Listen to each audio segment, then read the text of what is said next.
Nate and I have done some pretty crazy things in the name of scuba over the years. We've kayaked through surf breaks, dangled on a rope over the second deepest part of the ocean, flung ourselves off cliffs, looked inside the mouth of a crocodile at night, and the list goes on. One of the greatest challenges and adventures of sailing around the world in pursuit of the world's best diving is just trying to find the sights to begin with. So when we heard about a sunken World War II submarine and B-17 bomber in the Solomon Islands, we knew we were in for one wild ride. This is the story of a sailboat named Sylvia and the ragtag crew that call her home. Join us each week as we explore our planet, both above and below the surface, and find out what it's really like to live a life at sea. This is Expedition Drenched.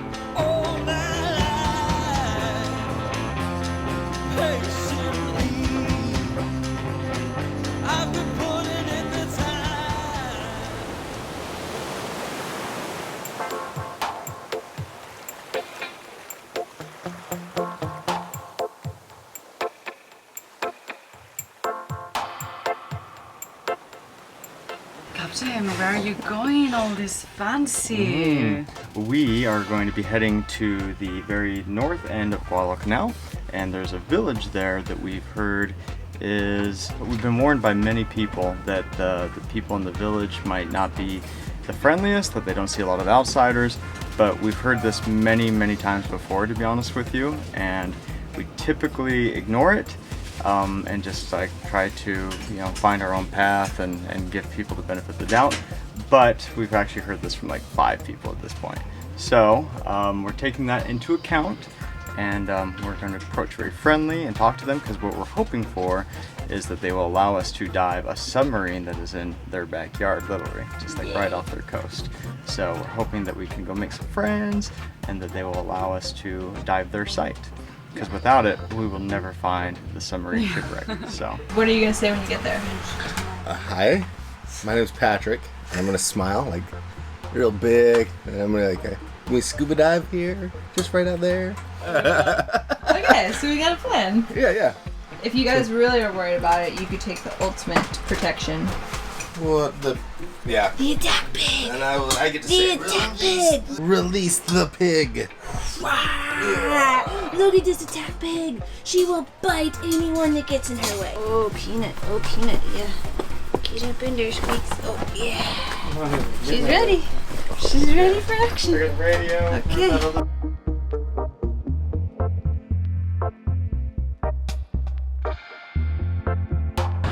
Hello! How are you? We've heard that there is a submarine somewhere nearby. Over here? Yeah. Do you know which village it's on? Like which village property it is? This one? There. Ah, right there. Okay, thank you. After lots of vague pointing and a few misses, the crew met a guy who knew the name of the man they were looking for in the next village over. And in the meantime, back on Sylvia, the rest of the gang was working hard to hold down the fort while the others continued on their wild goose chase.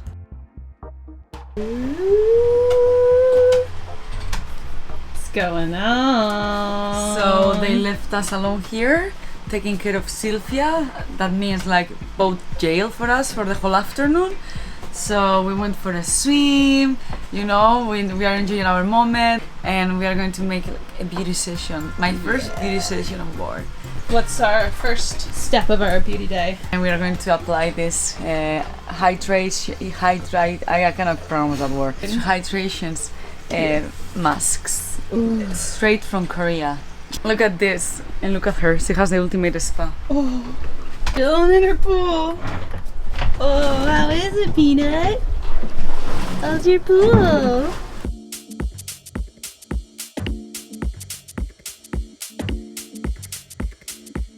Oh, it looks kind of scary, yeah. If we run out of ideas for Halloween next year, we can always we can always wear a mask. Yeah. Okay. Oh, you look so beautiful. There's your coconut oil. Ooh, you're gonna have the moistest snout of all the piggies. It's like glistening. Okay. Now that we need Peanut to get relaxed. Okay. No, she's like No, she's okay. Okay. We're looking for Anthony and Maria? Yeah. I'm Anthony. Oh, nice to meet you, brother.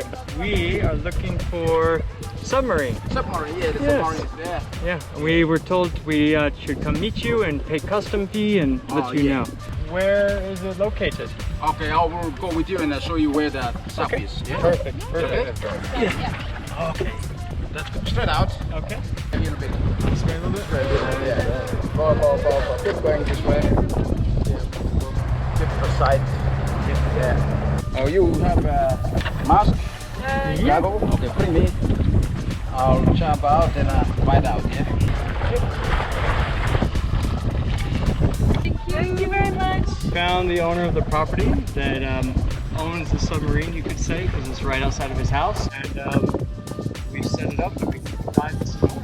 We're going to ask him around to find the right person. So now we're off to go find a flying fortress. Hello! We're looking for airplane. Airplane wreck? No? Okay, no worries. All right, thank you, bro. Thank you. How are you? We're looking for a, there's a World War II plane wreck. No? Okay, I think it's World War. Cool. All right, thank you, brother. Yeah, no, hope you catch lots of fish. Enjoy. All right, well, we got off a little easy with the submarine, and the plane's a little harder to find, but we're at least getting to villages that they've heard about the plane, so that's a good sign. But they keep directing us like to more villages down the road, so we're gonna get down there and hopefully get the coordinates from somebody who knows what's going on. We're looking for a World War II plane. Oh, Toma. Toma? Ah. Oh, they're already waving. High five. Woo! Hello. Chick, what's your name? Yamikins.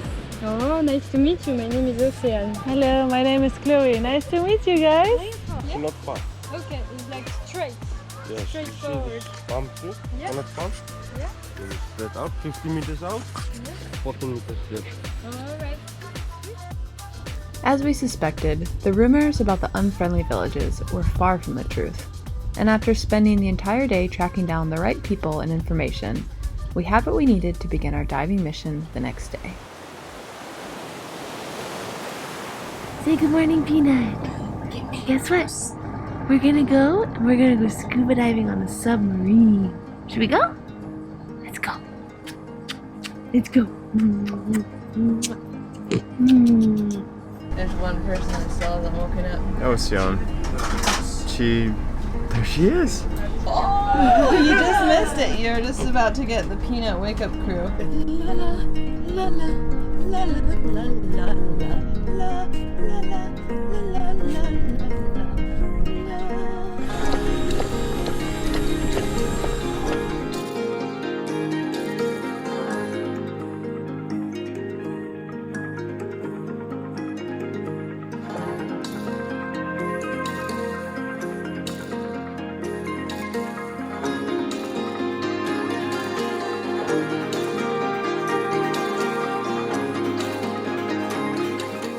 Hey, we are on our way to a real special dive. It's a submarine dive, which you don't find very often because most submarines, of course, sank in really deep water.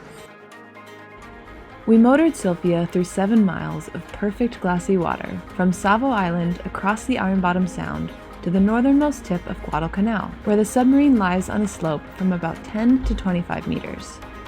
After spending the entire day yesterday tracking down and securing permission to dive it, we had high hopes for this unique site.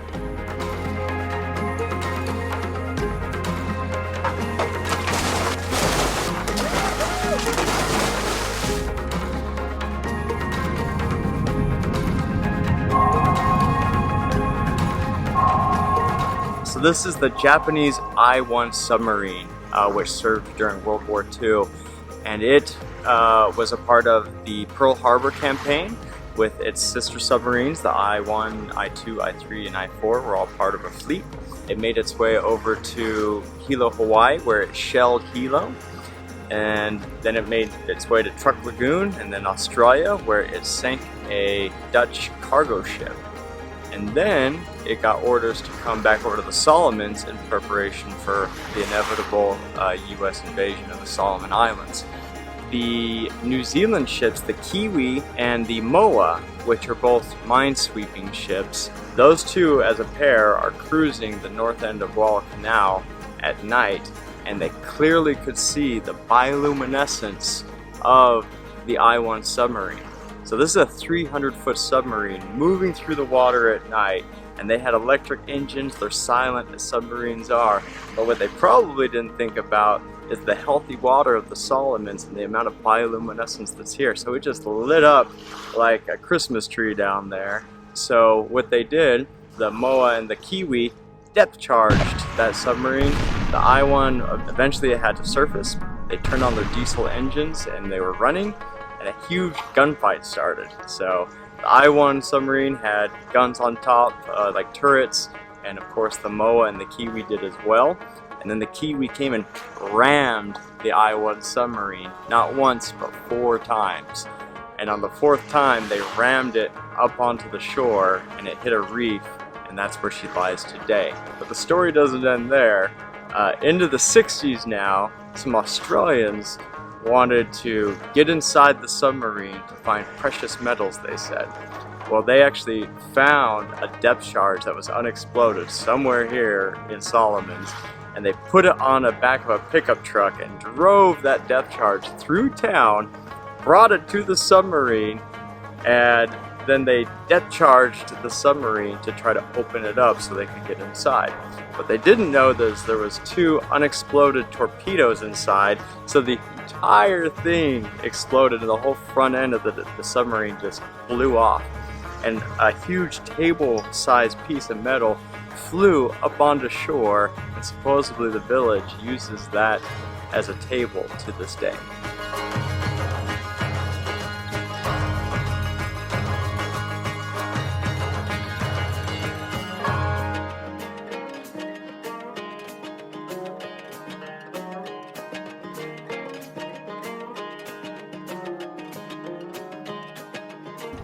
It was very beautiful. I was really surprised to see like how much colors there was, and like all the coral growth on it, and the swim throughs were very cool. You could definitely feel like you were in a submarine.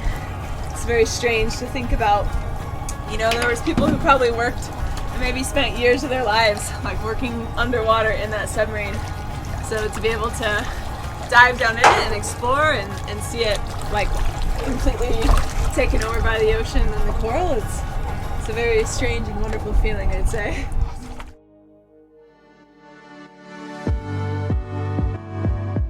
We're pulling up to the site of a B-17 bomber, or a flying fortress, which was a massive, massive bomber used throughout World War II. It's a very shallow dive, and it's known for, it actually has its turret fully intact. They tried to salvage it at one point, so the tail is broken off. It's always just kind of different when you see a plane underwater. It's just not its like normal environment, so it should be a pretty cool one. Go do it.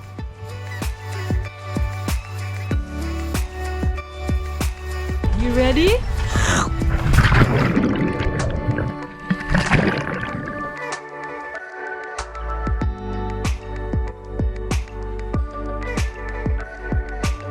This particular B-17 was involved in a fight with a bunch of Japanese Zeros, which eventually shot it pretty much down. It was trying to make its way back to the air base, but it couldn't. They radioed into the air base saying that they were not going to be able to make it back. He ended up putting it in the water right offshore. At the time, this whole northeastern section of Guadalcanal was occupied by the Japanese. So there was a total of 9 servicemen on the airplane at the time, and nobody really knows what happened to all of them. They know this, that Lieutenant Norton, the pilot, he did escape from the wreck, and he made it on shore. he made a splint, and he actually got discovered by Japanese, and he died once he got taken back to their camp. And then his co-pilot, his remains were also found in the jungle sometime after. And then the other 7 crew members, there was no bodies in the plane, so they think they got out, but none of them were ever seen again. So unfortunately, all 9 may have survived the initial plane crash, but none of them made it back alive.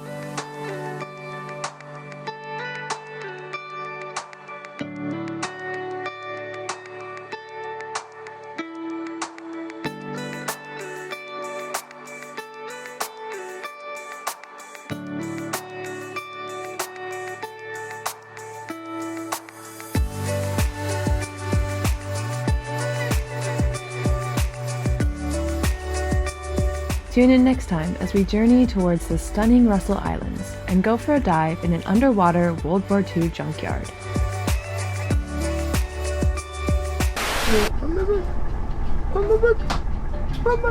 What? Someone's waking up. Ocean doesn't want to talk.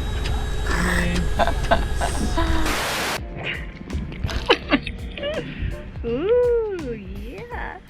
That's nice, huh, Peanut? Such a nice little peanut. Your whole hair is full of peanut butter. We have a boob situation here. We're trying to get her like to let me hold her like a baby, like this. And we rub peanut butter all over her nose and feeding her rice. And she's starting to get used to it. Yeah, for while she's eating. Oh, the big city Harana. I've been here twice. It's pretty cool place. No, it's not cool at all. I'm trying to get back on Sylvia to climb up here onto the rollers. It's like a bit awkward, and you have to like get up and like then really like hike the one leg up over. So when you're naked, it's like a bit. You can see everything. It's quite No, it's not the most flattering position. And yeah, so it's a bit awkward if you're naked and you want to get back out and people are coming up in canoes and stuff. This is the ultimate moment of Peanut. I wanna lay down. I was holding the camera like this and she was just sleeping on my arm. Peanut needs a Peanut wake up call. Time to wake up, little squeaks.